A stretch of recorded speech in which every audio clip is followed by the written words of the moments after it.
biraz toplum olarak altın yükselince müşteriler biraz daha akın ediyor. Altın alıyor, daha çok yükselecek düşüncesiyle. Aslında altın düşükken şey yapmıyor, altın daha çok düşecek. Psikolojik olarak böyle düşünüyorlar. Tabii ki piyasada bayağı bir pahalılık var. Onun için altın yine normal şu an ama yıl sonu itibariyle bunun 3000-3500 lira olacağını söylüyorlar. Ondan sonra altın tabii böyle durmayacak şimdi. Biraz da onsa bağlı. Dışarıya da bağlı. Olumlu hava olunca altın yükselmiyor tabii. Yani şu an iyi, normal. Biz yatırım tavsiyesinde bulunamıyoruz tabii, belli olmuyor. Ama tabii yıl sonu itibariyle gramın 3000-3500 lira olacağını yorumcular söylüyor. Ve olabilir de. Biraz da enflasyona da bağlı. Enflasyon düşerse çok fazla bir şey değişmeyecek. Ama tabii biraz da enflasyona bağlı. Dışarıdaki olumlu havaya da bağlı. Altın her zaman olumsuz havaya bakar. Olumsuz bir şey olunca altın yükselişe geçiyor tabii. Ama tabii şu an demiyorum belki ama biz bir ay sonra altın bayağı bir yükselecek. Yıl sonu itibariyle özellikle 2025'e giderken. Yani parası olan alsın derim. Tavsiye ederim. TL her zaman şu an diyeyim zarar yani. Altın her zaman iyidir. Döviz demiyorum ama her zaman altın. Altın olursa daha iyi olur. Altın daha çok kazandırıyor. Şu anda halkımıza enflasyonu kendi korumak için altının en iyi olduğunu düşünüyorum. Altın hem enflasyona karşı senin paranı koruyor, hem helal, temiz, yani kötü bir şeye bulaşmadan kendi imkanlarını, varlığını koruyabiliyorsunuz.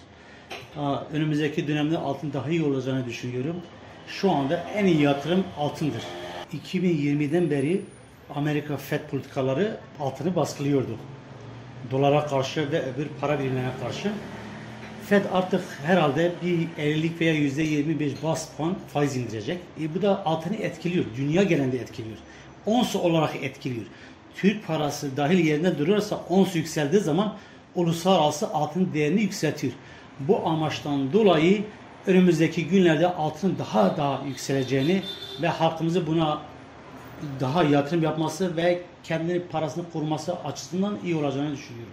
Altının yürüme şekli var. Kaz yürüyüşü dediğimiz şekil var. Altın bir adım, 2 adım ileri atar, bir adım geri gelir. Ama yine altın çıktığı yeri unutmaz. Ben yıl sonuna doğru altının daha farklı yere geleceğini, onsun daha da yüksek olacağını, hatta 2005 birinci çeyrek ve ikinci çeyrekte altının 3000'in üzerinde olacağını düşünüyorum. Çünkü 3 yıllık metrukta baktığımızda altının nereden 500 gramken şimdi 3000'e yaklaşması düşünebiliyor musunuz? 6 katı yükselmiş. Ve bu devam edecek. Hem Türkiye'nin para biriminin aşağı düşürmesinden dolayı hem de kendi verini kurmasından alakalı olarak altının daha yükseleceğini düşünüyorum. Ve yani yatırım yapan, altına yapan hiçbir zaman zarar etmemiştir.